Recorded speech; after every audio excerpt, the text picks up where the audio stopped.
Opposition factions in Syria have been fighting one another almost as long as they have been battling Bashar al-Assad's regime.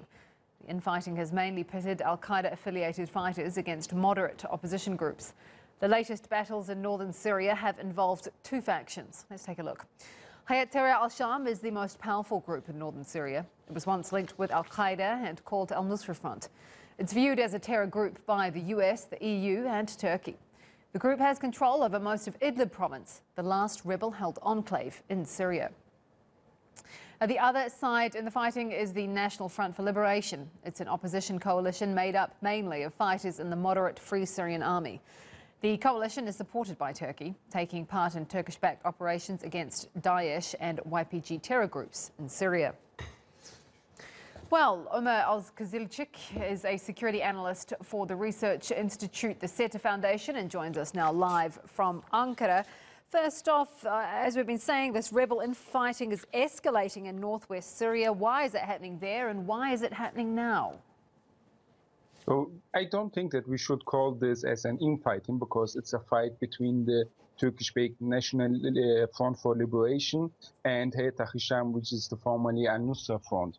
So it's not an infighting but a fighting, and it's happening because of some incidents in western Aleppo, but all of these incidents are more an excuse than a real reason. The real reason for this fighting is the aim of Hayat Tahrir to get control over the last supply route from Afrin towards Idlib, and they actually managed it. And now, with the control of the entire Turkish border strip, they have the control of any supply routes towards the Syrian opposition factions, the moderate Syrian opposition factions inside Idlib, which will put the region into more danger from outside, as the opposition may become weaker over time, and they will have to find a way to live together with Hayat Tahrir, or they have to fight Hayat Tahrir because at this current state, in the long term, all of it will come under the control of Hayat Tahrir, which will lead to more pressure by Russia and Iran and the Assad regime to launch a military operation inside this region, which was prevented by Turkey in order to stop a new refugee crisis, a new humanitarian crisis. So the main issue here is if Hayat Tahrir gets control over an entire Idlib, the regime might start a military operation, and this will endanger the lives of millions of civilians who are still living in Idlib. That brings me on to my next question, Omer, how the various interested players are responding. You mentioned the Syrian regime, but tell us about how Turkey, Iran and Russia are likely to react to this. So until now, we have seen that Russia reacted with airstrikes. So since the Sochi agreement, this was the first major airstrikes conducted by Russian Air Force, and they explicitly targeted those locations which were captured by Hayat Tahrir and which were also located in the so-called demilitarization zone. So all in all, we see that Russia has given a signal that they oppose these developments on the ground, and that they will use this as a diplomatic pressure against Turkey, which still tries to prevent any humanitarian crisis in this region.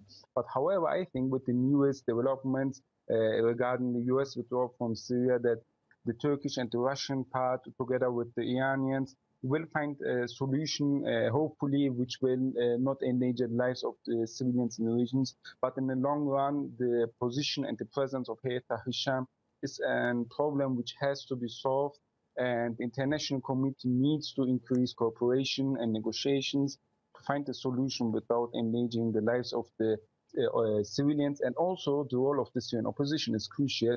If they get crushed by Hayat Tahrir in Idlib or by Russia, which will use Hayat Tahrir also as an excuse, and the Assad regime, and the Syrian opposition dies in Idlib, then the entire political transition process will become more harder, as the last remaining areas will be only in Afrin and northern Aleppo, the areas which were liberated from Daesh and YPG during the Euphrates Shields and Olive Branch operations.